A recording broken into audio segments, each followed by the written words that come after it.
You are listening to the Hiking Radio Network, where we talk the walk with shows by hikers about hikers for everybody.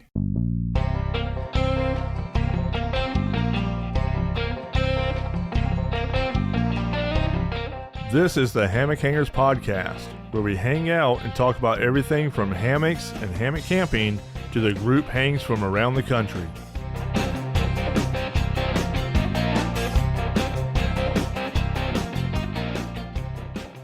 Hello, all hammock enthusiasts and chill seekers. Welcome to the Hammock Hangers Podcast, the coziest spot on the pod waves. We are your go-to source for all things hammock related, from laid-back tales to tips and tricks on finding that perfect hang.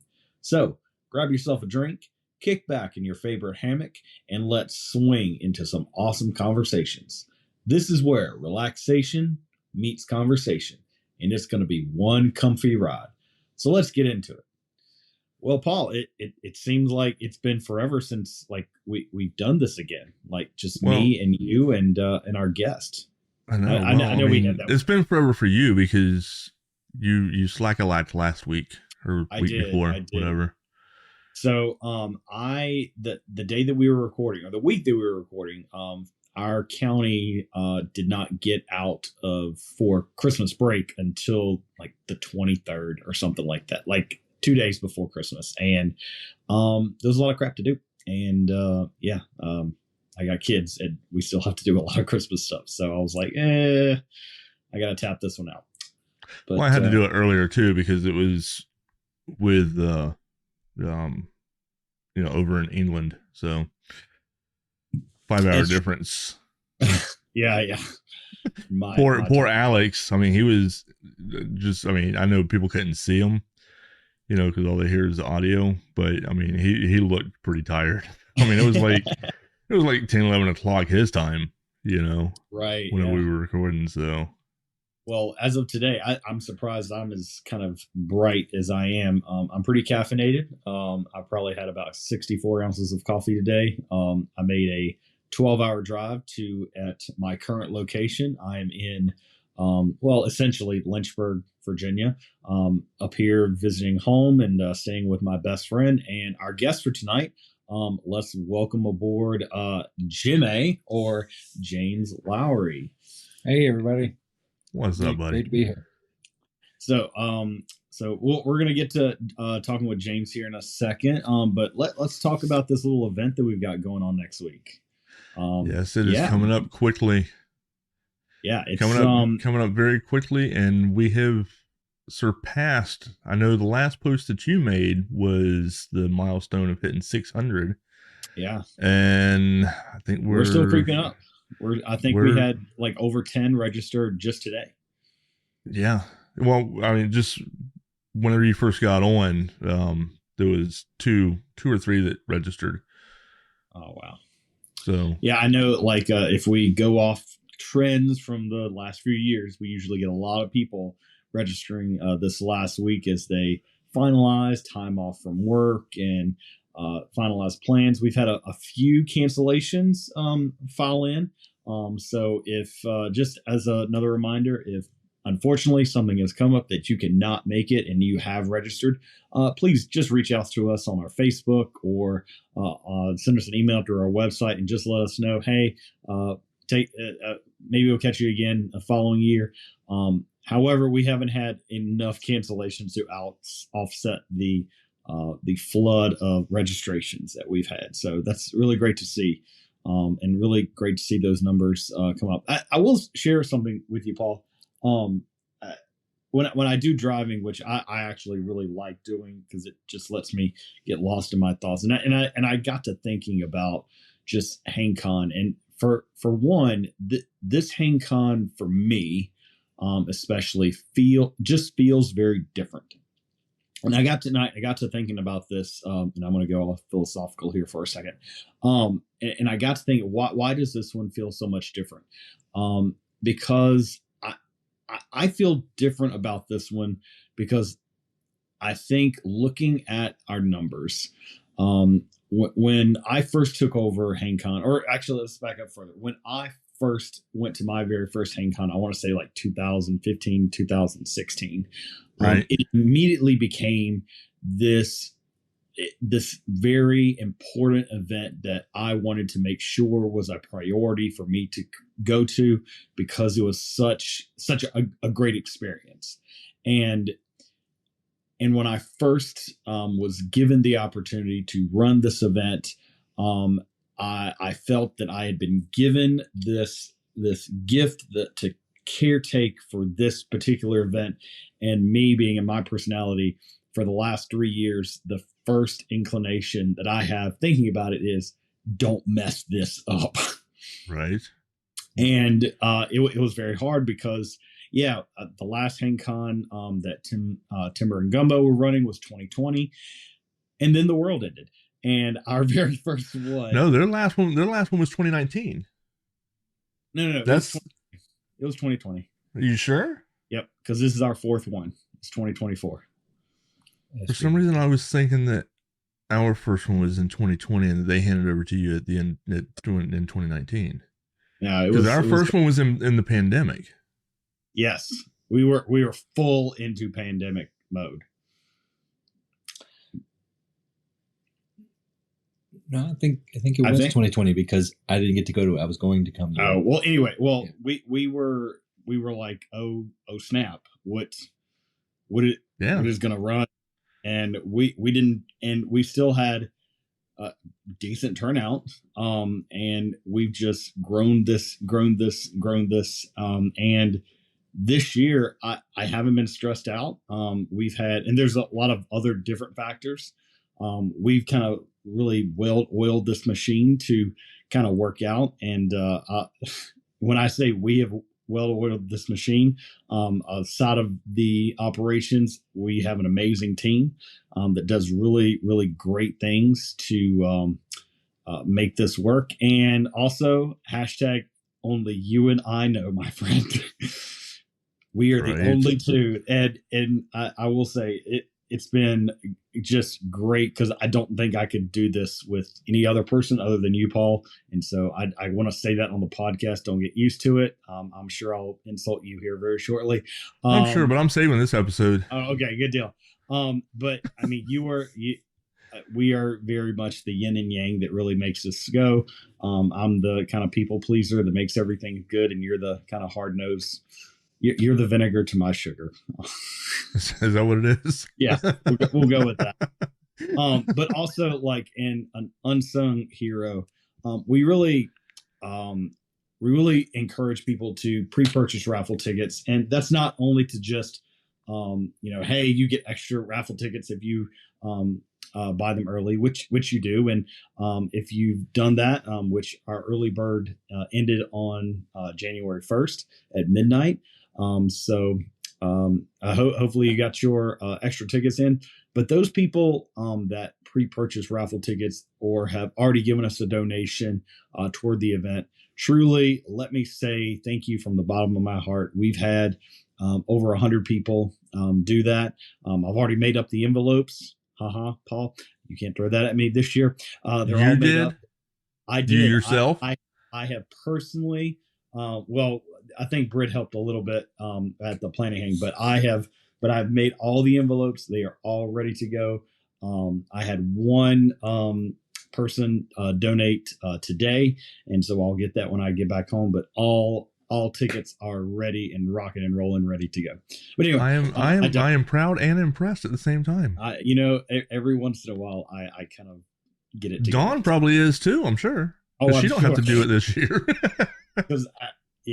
Because I remember the very first year I did not do it, and it was like a 3-4 hour process to get all of that done before the raffle, and I was not in a good mindset. But you live and learn. But to all those people that pre-purchase raffle tickets, you have taken this immense weight that has been on my shoulders and in my mind, and in a very literal sense on my credit card, and making that load immensely lighter. And I'm able to enjoy this experience a lot more because of you. So for all the people that have donated pre-purchase raffle tickets, thank you. Now we do want to encourage every one of you that if you have not been to HangCon before, please go back and re-listen to our HangCon episodes. There's a lot of really good information there that you may not think about showing up. And a couple things that we just want to just reiterate this. Everyone that comes to HangCon, I haven't had anyone while we've been doing it leave with a sour taste in their mouth. But if you do, I can infer where some of these are. So I just want to like give everyone kind of a heads up so you're not caught off balance. When you arrive at HangCon, the very first thing that you do before you do anything else, you must come to our registration table and register. The sign-in table. That is where we give you your bracelet to say, hey, I belong here. Because if you don't have a bracelet, you may be asked to go get one, or there's no way for us to know that you belong at our event. So please make sure that you stop by there before you do anything, even before you set up, before you go to the bathroom. Unless you just really got to go and we don't want accidents. But anyway, I digress again. Now, the thing is, with our parking situation, and I'm looking at the forecast, everyone, trust me, we are still going to keep with everyone parking at the parking area. We're going to adjust because we need to add more sites because luckily we have more people. So we're going to need a bigger area. We're not allowing people to park at their sites unless you have an RV reservation site, and I've already spoken to the few people that have reserved those. Or if you are a motorcycle camper where your motorcycle or your other vehicle is a part of your shelter system. So, a Kia Soul is not part of a shelter system. So we're just going to throw that out there. We're not trying to be jerks. We just want to keep the areas open as much as we can, especially that main area. Even with areas without trees in that main area, I guarantee there's going to be a lot of stands. Yes. So it's just for organization. First off, organization and safety. I mean, if we have cars everywhere and everything, it just becomes a really big headache and a hassle. More stuff can happen, get damaged and everything else when you have cars all piled up and, just randomly placed and everything. So yeah, it's imperative that, the things that the rules that we have get followed, especially with the more and more people. Yes. We're not just randomly pointing out, like, this is right. where I'm well, right. Another thing is a lot of people have asked us about, how does campsites work? All right. So campsites work on a first come basis. I say that with the caveat of an understanding that there may be potentially upwards of 600 people descending on this camp. The camp can hold that. The camp has a huge main area, but it also has an even larger primitive section. We can handle the 600 people. Now, if you want to be close to the main action and not in the primitive area, I would suggest, if you have the option of bringing a stand, bring a stand. Or make sure you're there very early. When I say early,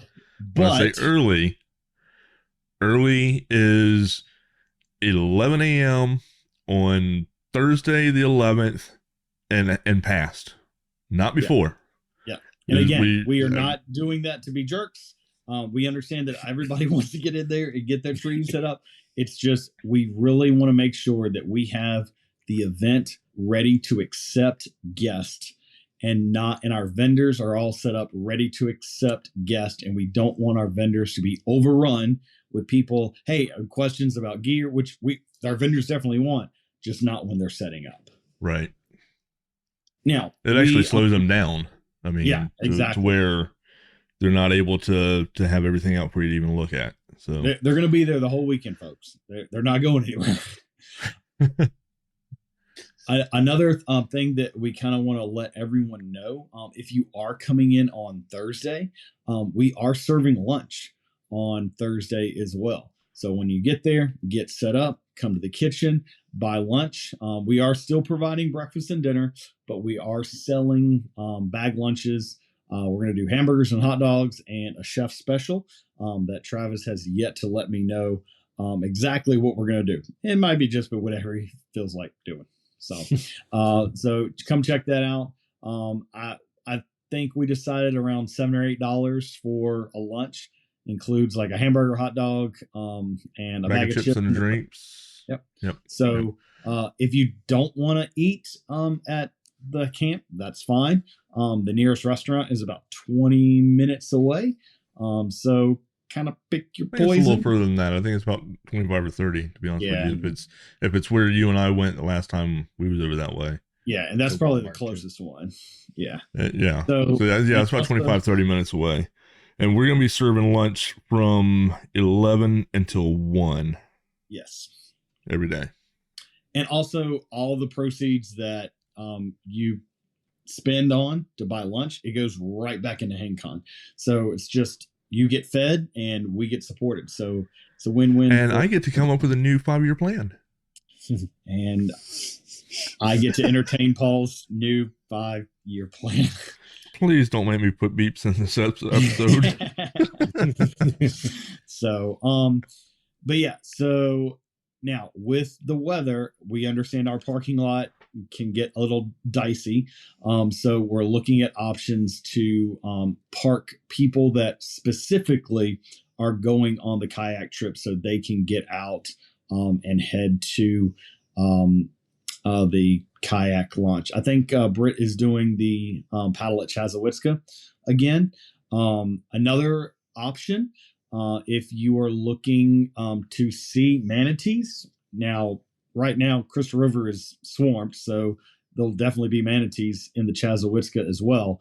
But a buddy of mine, and you were just now hearing about this, Paul, a buddy of mine owns a paddleboard and kayak company in Crystal River, and he is going to email me a flyer that has all of their rates and things on there as well. So if for some reason the Chassahowitzka rental runs out of kayaks, the Crystal River paddle is just a little bit further up the road, and you can paddle out into Kings Bay, and there are a bajillion. That is really where a lot of people go specifically to see manatees, because that's the highest concentration of manatees in the country or in the world during this time. So I'll be posting that on our Facebook page, so keep that up to thing as well. I posted on our Facebook a little bit ago, I think it was a couple days ago, about things to make sure that you bring. And I kind of want to go over these again because they come from personal experience in a way, because I have forgotten these at least at some point. But let's see. Where is... Okay. All right. So, now you need to bring a hammock, which, I mean, sounds kind of self-explanatory, but I can't tell you how many times that I brought my hammock that I have taken the suspension out to use for something else or things like that. And I come in and, oh crap, oops, I only have one strap. Or you don't want HangCon to be the time that you realize, oh, when I went on that hiking trip 2 months ago, I may have left my strap at the site. So you definitely want to make sure that your hammock and suspension is ready to go. Or you at least have money to buy some more. Yes. From one of the many vendors that we're going to have. Yeah. We're going to have the garage table as well. So if you forget any of this stuff, a lot of this stuff can be purchased either from one of our vendors or probably in the garage sale. And our garage sale is going to be evolving and changing throughout the weekend as people bring stuff in. So you can check it more than one time. There's probably going to be different stuff up there as the weekend goes through. Okay, so you need to bring a tarp. It's going to be raining. It's Florida. It's going to rain in some way, shape, or form in 3 or 4 or 5, 6, 7 different directions. So make sure that you bring a tarp. If nothing else, it'll prevent the squirrels from pooping on you in the middle of the night. Even if we don't get any rain, the squirrels out there are pretty incredible poopers. So you need to bring a tarp. All right. So we get this question a lot every year. Quilts. How cold do I need to be? This, that, and the other. As a general rule, I always tell people, if you have a 20-degree underquilt, bring a 20-degree underquilt. In the past, we have had temperatures drop down into the 20s. Right now, unless something drastically changes in our forecast, it doesn't look like it's going to drop that low, but 20-degree, you can work. And then at least a 40-degree top quilt. It's looking like, unless something, again, drastically changed in the weather, it's looking like lows in the low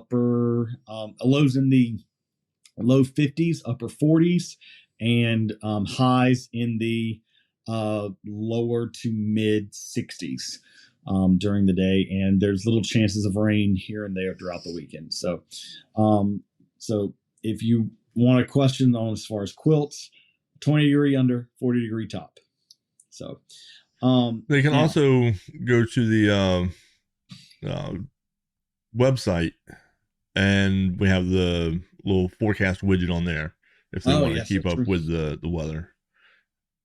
Now, when you do the forecast, do you set it as Brooksville, or do you set it as Dayton? Because we're in the middle. I set it. I think I pinpointed Florida Sands, actually. Oh, okay. Good deal. I do believe. All right. So the next thing that you definitely need to bring is a towel. There are showers there on the campsite. They do not have paper towels, which you shouldn't be using paper towels anyway. They have what are the electric air dryers, but bring a towel, folks. You're probably going to want to shower at least some point throughout the weekend. We have the facilities there, but just don't get caught without your towel, because that's kind of embarrassing. I can speak to that as well. Next thing, something to drink. And I'm not saying specifically like alcohol or adult beverages, but we are providing food. However, it's up to you to provide your own beverages for meal times. For breakfasts, we usually have coffee and hot water. If you like making tea, we might have some hot chocolate mix as well. But as far as lunches, if you buy one from us, you can get a drink there. But for dinner, you're kind of on your own. So bring water, bring soda, bring Gatorade. We might have some coolers that we can set out for ice water. But as a general rule, I would just be prepared to bring your own drink. Now, with that, something else that you need to bring for meals is a mess kit. We initiated this policy because of COVID, and it's worked out wonderfully. We are not providing any silverware or plates or anything like that. So you need to bring your own mess kit, and you're responsible for your own dishes after the meals. We have washing stations that we'll have set up for people to use those. So yeah. Yes, and please use the wash stations that we set up and not the bathroom sinks. Oh yeah. Because when you use the bathroom sinks, it clogs it, and then it's just a big mess. And yeah, it's not fun to clean up. Yeah, we definitely want to continue to foster the wonderful relationship we have with Florida Sands, so they can continue to love us as much as we love them. Next thing, a chair. Even if there are 300 people around a campfire, that's a lot of people. So make sure that you bring a chair that you can use at meal times, because there's only so many benches, at the raffle, because there's only so many benches, and around the campfire, because If you don't bring a stool, then you might have to borrow someone else's, and they might want it too. So you might be standing. Also, it's a whole lot more comfortable than those plastic benches under the pavilion. So yeah, make sure that you bring a chair in your stuff. I mentioned this earlier. If you have a stand, I would become very familiar with setting up that stand.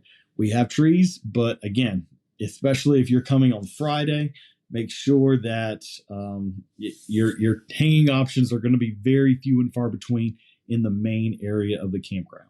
Yeah, if you don't have a stand with you, you may end up a ways back in the primitive area. Yeah, which so the later you get there, the further you may have to walk back into that primitive area. Yeah, and I'm not trashing on the primitive area. In fact, if it was up to Paul and I, that's more than likely where we would choose to camp. It's very quiet. It's very dark.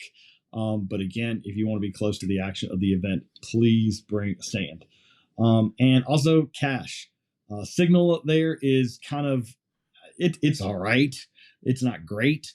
A lot of our vendors do take Venmo or PayPal, but cash is king, folks. There's no internet signal needed to exchange cash for goods. You can also buy lunches there, as well as the garage tables. Some people do take PayPal or Venmo, Cash App, Zelle, whatever. Some people do specifically want cash, so bring some on hand. I'm sure you want to spend, and you always want to buy a few extra raffle tickets right before the raffle. Well, once everybody sees the raffle tables, it kind of entices. It's going to be crazy. Oh, okay. But other than that, I'm really looking forward to it, and I just kind of wanted to go over those few things. Firewood. Firewood, yeah. Don't bring firewood, especially if you're out of state. For one, it's right. And two, we don't want your bugs. We don't want your cooties from other states. We have plenty of firewood that we are going to be using for our campfire. Don't steal ours. However, the camp host runs a firewood business at the campsite. His number is going to be posted all over the campground. So if you need firewood, give him a call, and he will actually deliver it to your site. Bring your wagon full. Well, a whole wagon full. Yeah, it's a really good value. Like 25. What is it? $25 for like a whole wagon. That's something like that. I can't remember 100%. It's a whole lot better than anything that you're going to get at Publix. Also, we do a big campfire every night. Floor Hanger is in charge of that. It's a really great. He does a really good job with it. We just kind of want to also throw out that everyone is invited. If you want to go back to your own site and have your own little small campfire, you're adults. You can do that. It's okay. Just use one of the fire rings, which most of the sites do have a fire ring or two at them. Yeah. So, yeah. If you would like to join us, great. We're going to have a lot of fun around the campfire, telling stories, sharing different things, maybe singing a little bit too, doing some music. But if you need to just step away and you thoroughly enjoy your quiet time, like me and Paul will probably be doing on Sunday, then feel free to do that as well. You're not mandated to show up at our main fire area. So if we're lucky, Gumbo will do that game thing that she did again last year around the campfire. I didn't participate in it because I came in on it, after they had already started and everything, and I sat there. I didn't know all the rules and all that stuff, but it was pretty neat. I mean, the more people there are that do that, play this game, the funner it actually is. I have been asked to do the stories again that I did at Fall Sprawl at HangCon as well. So I'm going to be doing some stories. I've got some poems, or really just one, that I performed at Fall Sprawl that apparently a bunch of people got a kick out of. So I might be bringing that out for one of the nights at HangCon as well. Maybe Sunday night. I don't know if I'll have the energy to do it on Saturday night. Probably not. But Sunday. Hey, what are you wearing for the raffle? Oh, just you wait. Just you wait. Again, being a teacher in Florida, I have no shame. That left years ago. But no spoiler alerts here. Now let's get into our guest, who is sitting right next to me. Oh yeah, we do have a guest, don't we? We do have a guest. So this is James Lawrie. He is my nearest and dearest friend. We have known each other for a stupid long time. I mean, we don't have quite the same type of relationship as you and I do, Paul. However, James, there's only one other person that knows me on a more deeper level than James, and that's my wife, and I'm perfectly okay with that. I guess I am too.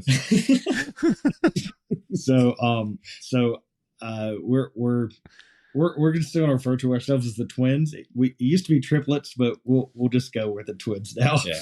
How long have y'all known each other? Y'all were in school together, right? Well, technically, we were born in the same hospital because our parents kind of knew each other from their high school days. But I don't think that we actually met until about 11 years old. It was 7th grade. Yeah, it was like Boy Scouts. So when he said we were born in the same hospital, we were born in the same hospital on the same day. So our birthday he's older. He's an old man or something like that. So that's where the twin thing comes in. Yeah, that's where the twin comes through. Okay.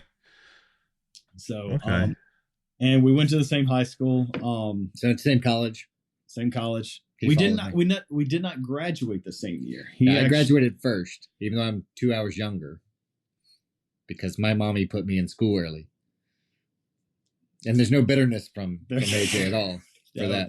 But he did follow me to college, so I guess, there's that. There's that.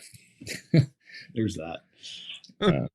Yeah, we were acting together, and we Boy Scouts. We did Latin club. And there's all kinds of things that we were just. We traveled internationally together. We traveled, and our families. He was my best man at my wedding. Same best man at my wedding. And so, yeah. We don't look anything alike, but not quite to the same like twin level as me and Britt do. Well, not so anymore, but yeah. So there's definitely a lot. Like if you want to know like good stories about me, that he can give you some good ones. I can give you the goods. But on the flip side, I know. He does too. We are doing a podcast right now, I know so many more juicier stories about him. Yeah, I'm kind of a boring person. Hell yeah! But the thing is, see, James can tell us all the stories about you, and then you can say whatever stories you want. But ultimately, I do all the editing. Yeah. So exactly. I don't have to put your stories about him in. Yeah, I mean, there's that. No, there's so many good ones, but. I try to be a little bit respectful and keep some of the juiciest ones for not publication, or at least not until inebriation happens. Oh, exactly. Yeah, I mean, there's a lot of stories about that too. But so let's talk about. So we've been camping together for a long time. Yeah, we did about 30 years. We did scouts together. We were in the same Boy Scout group.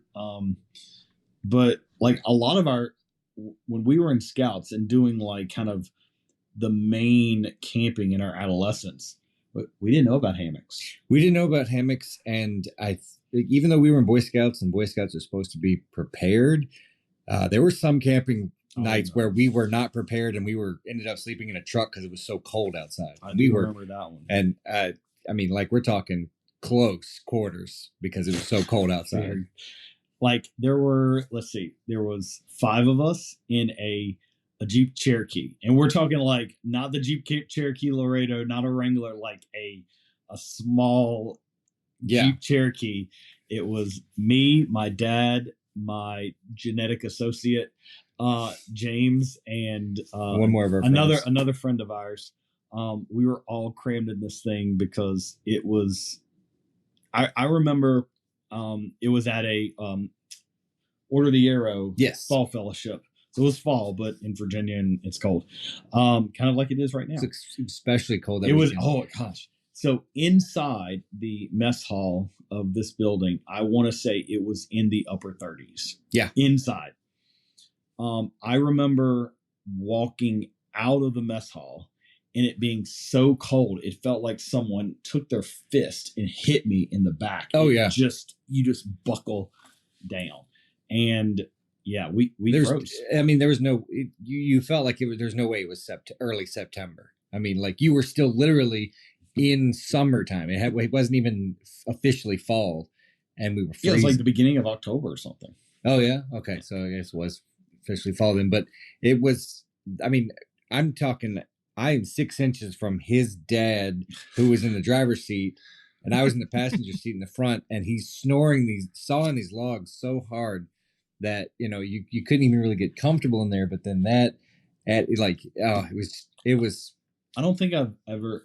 I don't think I've ever been colder on a camping trip than that trip. I don't know. There was that one time we slept right next to a river, under a bridge, and we did not put up any tarps in hammocks. By the way, yes. That was also like a 17 or 19 degree night. So I would say that was comparable, but it may not have been. I think I had enough stuff to. I think it was one of those situations where I was definitely not cold in the insulation, but I was definitely not warm. Oh yeah.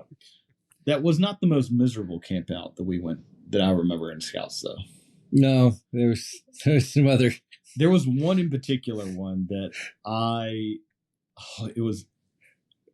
it may hands down be the most miserable camping trip that I've ever been on in my life. Was that the cow pie one? Yes, it was the cow pie. That was my very first Boy Scout gosh, camping trip. Horrible. They had catapults made, but it was in like a cow pasture. So there was cow patties everywhere. And kids are mean at like 10, 11, and 12. So jerks. I mean, we're talking beyond jerks. They're talking like, hey, go distract AJ, who we weren't even really fully friends at this point in time because this was like my first camp out, but we kind of knew each other. So I distracted him and they launched these cow patties. And I mean, they hit both of us. So it's like almost like I was the dummy also for just standing there. But yeah, that was kind of miserable. But not only that, but it was funny. It was bad. It rained the entire weekend. Oh my gosh, it was so muddy. And it was muddy cow patties. We had a river running through. We're in like some podunk town in Cub Scouts, so nobody has anything. If you have like a new $30 Walmart tent, you are living bougie. Yeah. No, we have like glorified like just shelters, but. Yeah, your sleeping bag is wet and it's cold and you're covered in cow poop, and you're just miserable. It remains to this day the most miserable camping trip that I believe I've ever been on. I'll tell you right now. It sounds like it was a pretty crappy camping trip. Oh, it was. It was literally a crappy camping trip. But I'll tell you though, it was a crappy camping trip, but I also had a ton of fun. I did like. Not. Well, I know because you were the one getting. There was you were the happening that weekend for me. You were the cow's rear of the joke, but it was still like fun because I think if I had not joined Scouts, and I don't want to say that we wouldn't have became really close best friends, but I think that was a good start too. I mean, a bad start, but a good start in the sense of like I was there with you getting showered in cow patty. And it just helped. I think it started to strengthen a little bit of relationship, and it kind of budded. Would you say that maybe that was a good start? I wouldn't attest anything positive to that camping trip. Okay. I would. I didn't quit Scouts right afterwards, so I would say we also like our Scout troop. We were very active. Mm-hmm. But another great opportunity that we had for scouting is we would always camp at Camp Powhatan, which is in the Boy Scout reservation that is the second largest in the country. At least it was at that time. Yeah. Second only to Philmont.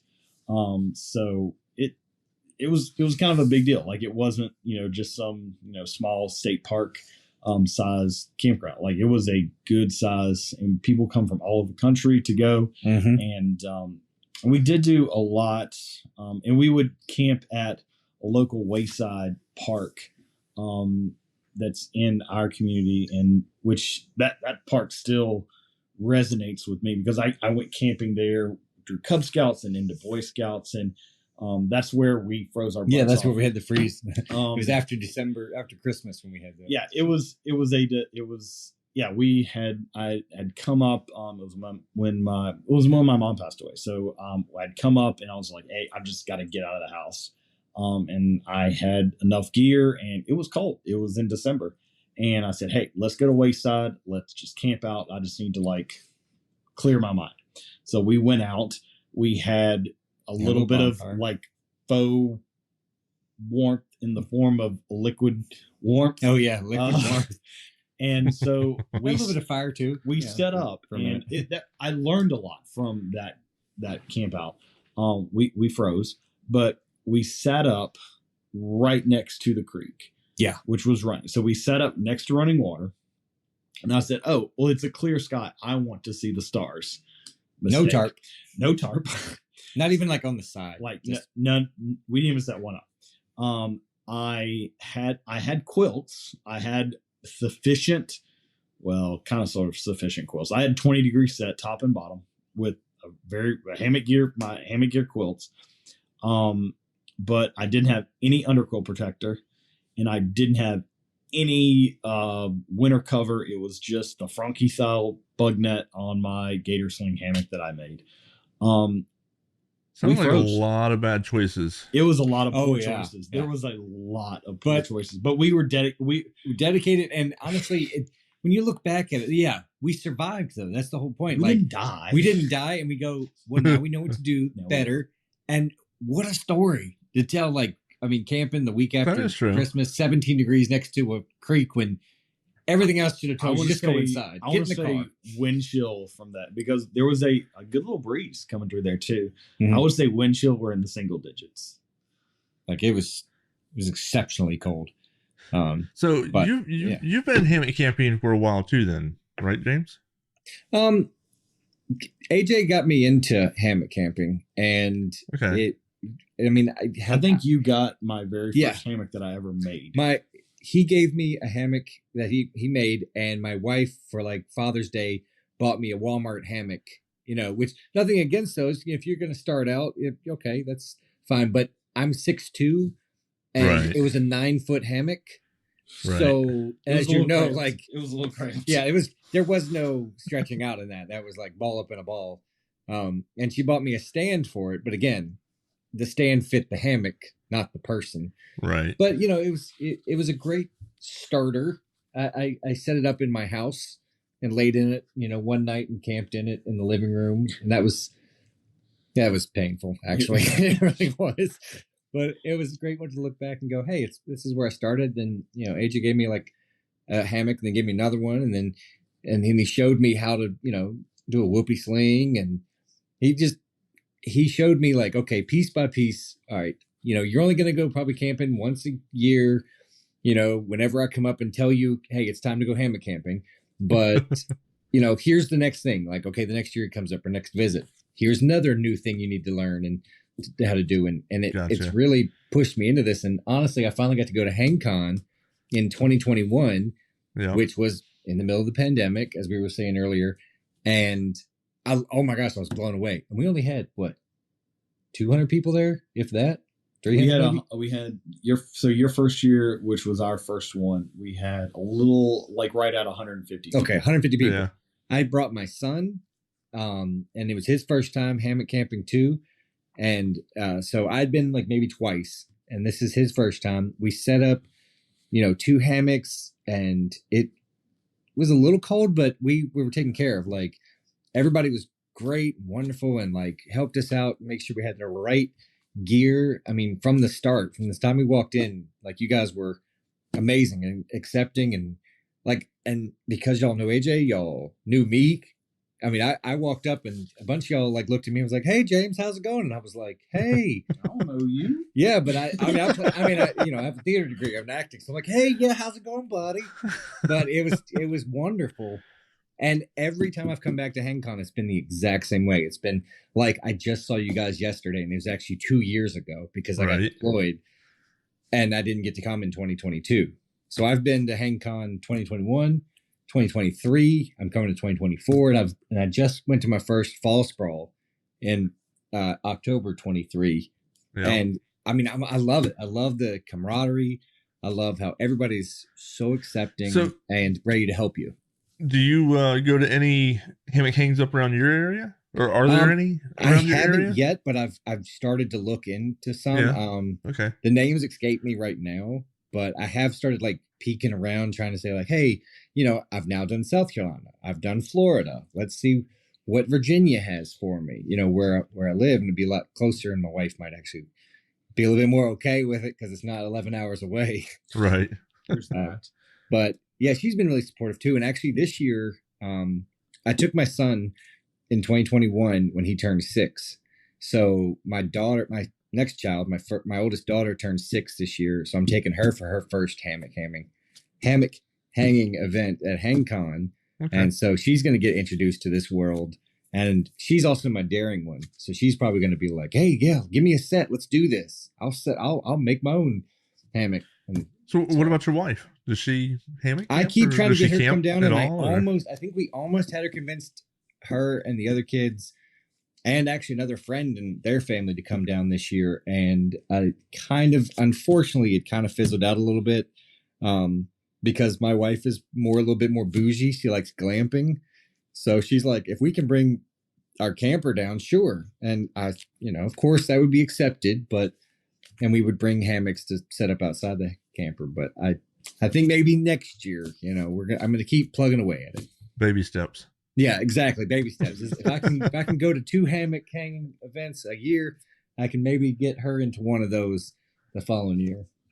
There you go. So like, I know with both of us having kids and things, do you think hammock camping is a gentler approach to introducing kids into camping versus a tent? Or how do you think hammock camping would be as far as that introductory vehicle for kids? Well, personally, my kids did have a tent first. So I can't say that their first one was a hammock hang, but honestly, I think it is a little bit easier because it's different. And kids are all about, a lot of times kids just want to try something new. They see a tent and they're like, oh, okay, the ground, it's hard. Well, it's like, hey, well, guess what this thing is? Not the ground, and the way you set it up. And there's so many different hammocks nowadays that, like, there's a double decker when I saw last HangCon. Oh yeah. From Mr. Mox. Mr. Mox. Yeah. And I thought that was the neatest thing. And I'm about to be 40 years old, and I'd never known that you could double up a hammock like that. And I saw one family get that hammock, and just a little, side trail for a second, but like I saw them get this hammock, and it turns out they didn't have any underquilts. And to speak to the crew and the people that come to HangCon, immediately, without not even missing a beat, within like 10 minutes, that woman and her daughter had a full set of underquilt and top quilt taken care of. There was no worry about them. And this was their first hammock hanging, like, ever. They'd never really camped in hammocks. And to see everybody just come around, swarm them, and be like, hey, won't you, I've got an extra quilt here, take this, and get them, make sure that they were set up great and wonderful and comfortable, that it just kind of like, it really touched me, and I'd been here. Right. Some of the vendors will do that too. I know Danny from Superior Gear, he done that a couple of years back. There was another podcaster that had come, and it was her and her husband and her kid, her son, and she woke up in the middle of the night. They were in a tent, and she woke up in the middle of the night and had to go to the bathroom. And while she was, down that way, that's where the big community fire is. So she went over to the community fire to try and warm up because it was cold. And Danny was up and started talking to her and stuff. And she was, telling him how cold she was and all that, and the tent and everything. And he's like, well, he goes, go over there and jump in one of the hammocks that I got hanging up over there and get you some, try and see if you can't get some sleep. Yeah. She went and laid down. She fell asleep, woke up several hours later. Her husband's looking for her, had no idea where she was. What are you doing something about the man's hammock? No. She instantly got herself a hammock. Wow. That was great. And yeah, it's not putting out the, hey, well, don't worry about bringing, supplies. Like if you've got the stuff, the hammocks, the underquilts, the tarps, if you've got it, bring it. Sure. Like the disclaimer was kind of saying, but if, like AJ was saying, if you do, oh no, I forgot a strap. Like, oh my gosh, I can't believe I left it at the campsite in the woods. We got you. Like this group is, it's not our first hang. We got you. We know that everybody's human. Everybody just, we forget stuff at times, but don't let that be the thing that makes you get back in the car and drive and leave because you don't have a strap or you forgot, one of your quilts. We'll get you taken care of. Right. So I can already think of like, I have so much gear in my garage right now. How much gear you got? Packed in bins. My strap not going to work. How many hammocks? How many quilts? I have a lot of stuff that I'm bringing that I think I've lent all of my stuff out. So maybe not all the hammocks, but I don't think I have any quilts left to lend out because I've so many people of friends that are interested at trying hammock camping out, trying that, and it should work really good because our temperatures aren't going to drop into like the 20s. So that we know of, knock on wood. So it's not like, oh, well, you have to have a 20 degree or you're going to freeze. Right. 40 degrees should take care of you for the entire event, and that makes it a lot more accessible. Well, there's gonna be several quilt vendors there. There's also that. Yeah, absolutely. So, and tell you about that raffle. My first year, 2021, me and my son, we came down and we bought maybe 20 tickets. We bought a couple early, so we got a couple extra, of the extra tickets. But we brought another 5 or 6 tickets while we were there. And my son, it's almost like he had the Lucky Shamrock in his pocket. He got an entire hammock hanging set from Ridge Outdoor. And the 360, and he got a quilt, and he got almost everything but like a stand in his first camp, and that was with 150 people and not that many vendors. And this year we got like I said, 600 people coming. They're over 30 vendors. Yeah, the raffle is one of the funnest things because even if you don't win anything, and I didn't win anything last year, I still had so much fun watching people get excited and the things they got. And it was just like everybody was cheering for everybody. There was no bad blood. There was no sadness, no jealousy. It was all like, oh man, that's awesome. Good job. Good luck. That's so cool. Oh, can I see that real quick? Oh man. Well, I remember there was several people that it was their first HangCon, first actually hanging event. Mm-hmm. They came with a tent. They've never even hammock camped before, and they would win. Their ticket would be called. They had no idea what to get, and other people were going up there with them to help them out and show them what's what and everything else, and help them get something that they could use. So I'm telling you, I love this event. I look forward to this every year, and I actually was sad that I was deployed to another country and I couldn't come in 2022 because stupid military obligations. How dare defending our freedom.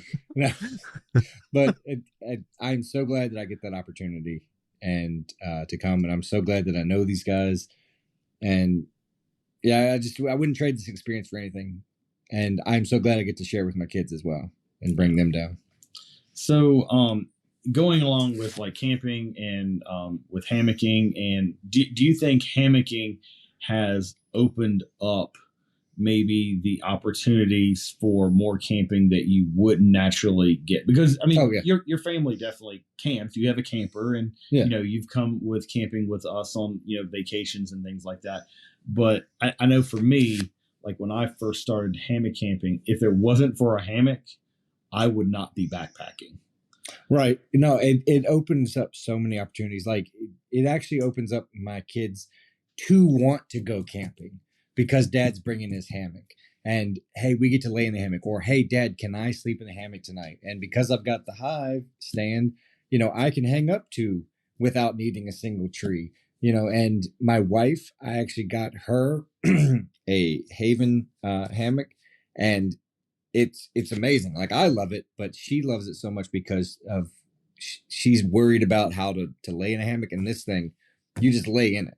And the opportunities that have come across because I've started getting hammocks and getting quilts and buying the stand and just wanting to go and put it out in the backyard. Hey, son, let's go camp in the backyard tonight. It has given me so many opportunities to go out when I don't, maybe we don't have the money this week to go to the campground, to go out to the woods. We can just go in the backyard, hook up to the trees, and just have a bonfire out there in the fire pit. And it has opened so much for my family, to the point of, as you were saying, asking my wife to come down to HangCon.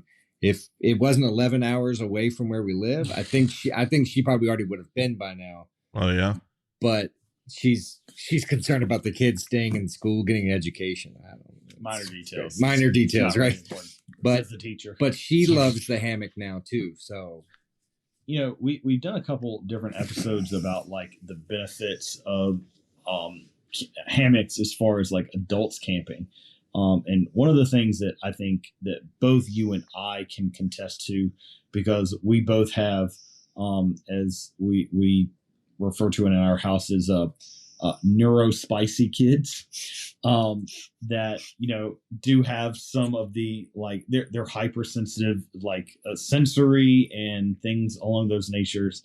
I think hammocks is a really great way to kind of combat that perceived anxiety when you're out in the wilderness, especially for like younger kids or super sensitive kids. Like I look at my son now; he's a seasoned camper now, but he is very like sensory aware, and so camping in a tent was always like, oh, what's that sound? Oh, what's that?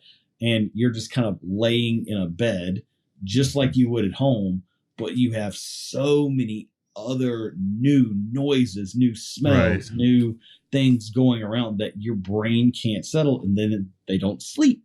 And then when they don't sleep, mommy and daddy don't sleep. Mm-hmm. And then children die the next day because mommy and daddy didn't sleep. And your child's a little turd because they didn't sleep. And your camping trip is ruined. Yeah. But I think, like, especially for me, and I know for my ADHD, shocker, that gentle rocking, I think, is a very natural, soothing thing to kind of calm that hypersensitivity. I think between that and the way it cradles you as well. Oh, absolutely. Yeah, it's the exact thing I was going to say. Was it's like being held and rocked to sleep. Right. It's kind of like look at the dogs that have that hug vest or whatever it is to help keep them calm for fireworks and all that stuff. Yeah. Just because it, you put it on them and it kind of compresses around them and kind of holds them. Yeah. And when I spent too much time hanging out with Greg and Jen at HangCon, I also need a hug that I can gently. I mean, at that point, I really don't have any trouble falling asleep, but yeah, or falling in that matter. Yeah. But I that's something that I don't think that we've ever talked about, which I looking back on it now, I think that's one of the things that I know specifically for my two kids, that gentle rocking and things is very soothing, very comforting, and can take something that's potentially very scary for a child going in, or I'm scared for, what do I say? There's plenty of adults that are scared outside. Let's be honest. Right. You hear a chipmunk and you think it's a grizzly bear. Everything. It's not your natural environment. So much bigger. The noises seem so much larger when you're hypersensitive to it, and that hammock just kind of, that gentle rocking and the cradling sensation kind of makes that opportunity for you to really take in. Yeah.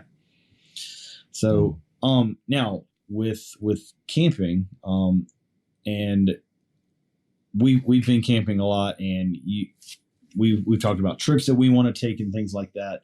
what are some of your bucket list places that you would like specifically to go hammock camping at? That's a good one.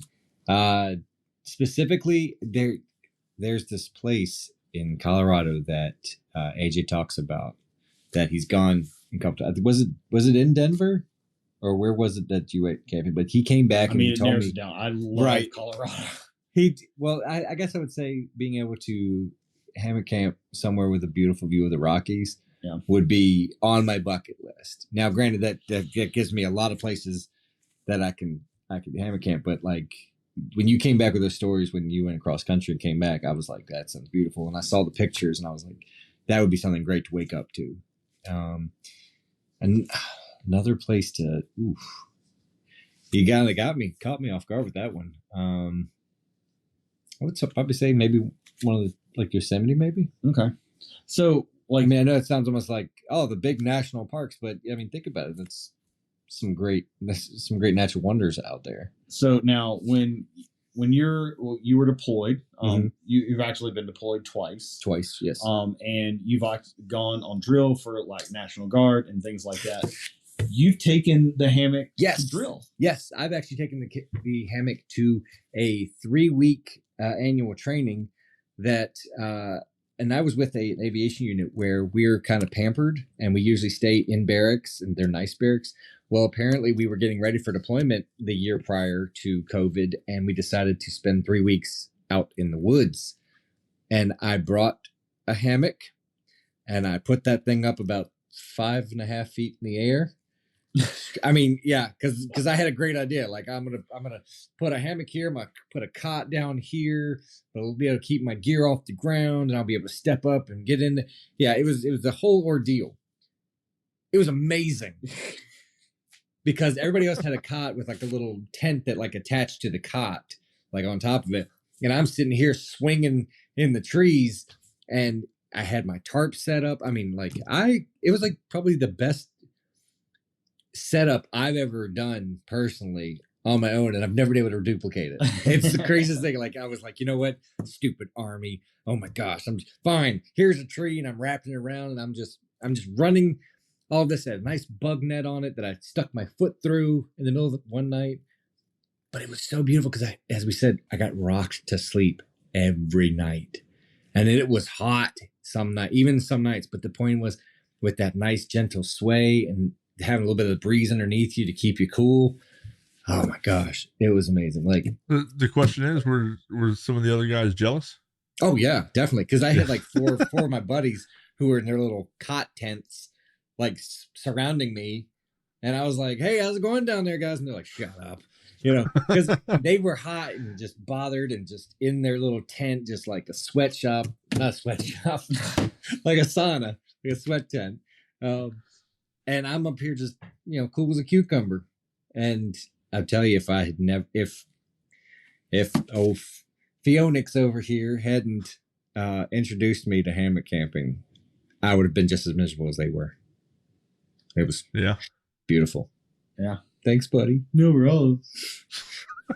No, but that's another thing that you can do, because it was also a camo colored hammock, so it's not like it was this bright thing that they were gonna be like, oh, you can't have that. Like, hey, well, they have camo colored tents, and I thought that was a nice way to be able to do it my own way, because conformity. Because you've never been great at not doing your own way. Yeah, right. So when you've like traveled and things like that, did you use your hammock when you were out in your deployments? No. Well, actually, no, I'm sorry. I did not have a hammock, but I saw someone hammocking between two booms of two wreckers on my first deployment in Afghanistan, and I thought that was so cool. But instead, I was so afraid I wanted to have a hammock, but I was so afraid that something was going to happen because I was really skittish back then. So I'm on a cot with a sleeping bag, and just afraid someone's going to drop a camel spider on me. And yeah, it was the craziest thing. Like I saw one, but they were actually not as big as the pictures. It was like little babies. The internet lied. Yeah, the internet lied. They were not as big as my arm. You know, they were perspective. But and the second deployment is the one I went to Kosovo for. Didn't really get an opportunity to camp any at all, or take my hammock. I wish I had taken a hammock because I probably could have stretched it between the two buildings, you know, at least for leisure time. But no, unfortunately, I think if I go on another deployment, that I will definitely take a hammock, and I may even take the hive stand and just figure a way to set it up, you know, because it is some of the best sleep you can get. Yeah, I'm not gonna lie. Like I thought that you were making it up, and because the thing was I wasn't laying in it right before. Oh, gotcha. Once I figured out how to actually lay in it, I mean, I already sleep like a log anyway. But this was like I was out and I didn't have to wake up in the middle of the night, and that was amazing. The first hammock hang that I was at that I did not wake up in the middle of the night to adjust. Man, like I found that perfect diagonal. Yeah, it was beautiful. So just if you're, my advice would be to anybody who's thinking about getting into it or trying it or is one, if you can come to HangCon, do it, because it's probably going to be one of the best experiences. No, it's not probably, it will be one of the best experiences of your life. Number two, if you're new to hammocking and you're just, man, I just don't think I'm doing this right. It's not, keep at it, because I promise you, your body will let you know when you've hit that perfect spot, and you will never forget how to do it. Yep. So just stay with it, because I promise you it's completely worth it. Wow, I just left you speechless. I mean, that's awful. So preach, brother. So all right, so I can ask you these questions normally, because I'm pretty sure that we've had some of these conversations. These are the questions that Paul really loves. Oh dear God! If you could have one superpower, what would that superpower be?